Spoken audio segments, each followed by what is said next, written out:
हे घ्या भाऊ ठीक आहे मी आली 2 वेळा काढतो नंबर ऊस आपला आहे लवकर लवकर जा पडतं ठेवून येऊ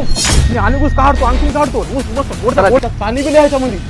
ऊस लय गोड हाय नंबर 1 हाय एक मोळी ठेवून ये मी दुसऱ्या 2 मुळ्या खाली काढून ठेवतो अहो माझ्या शेतकरी मायबापाला वर्षभर राब राब कष्ट करून त्यांचा तिकडं असा पटापटा तिकडे रस निघायला द्यायचा शेतामध्ये हो म्या शेतकरी बापाला त्या कारखान्यात ऊस जाओस तोर काळजी राहते गाडी जाईल का बरोबर गाडी का पलटी होईल का काय होईल कारण का त्याच्या मागे एक मुलीचं लग्न करायचं असते पोराला शिकवायलेला असते त्याच्या मागे सर्व घरची जिम्मेदारी राहते हो जसा कारखान्यामध्ये ऊस पिळून रस निघतो ना तसाच माझ्या शेतकरी मायबापाचा असा पटापटा लगे असा रस निघतो शेतामध्ये काम करू करू अहो माझ्या शेतकरी मायबापाच्या मालाला भाव नाही आपला देश कृषी प्रधान देश आहे तरी आपल्या शेतकऱ्याचे हाल हाल चालू आहेत राव अहो माझ्या शेतकरी मायबापाला कधी चांगले दिवस पाहायला मिळतील सांगा ना तुम्ही तरी आणि तुम्ही असा उन्हाळा करायला त्याला काय उरणार आहे माझ्या शेतकरी बापाच्या वावरात जा त्याला मोठेपणानं 1 नाही 2 नाही 3 ऊस मागा तो माझा शेतकरी बाप नाही म्हणणार नाही त्याचं लय मन मोठा आहे पण असा उन्हाळा करू नका हो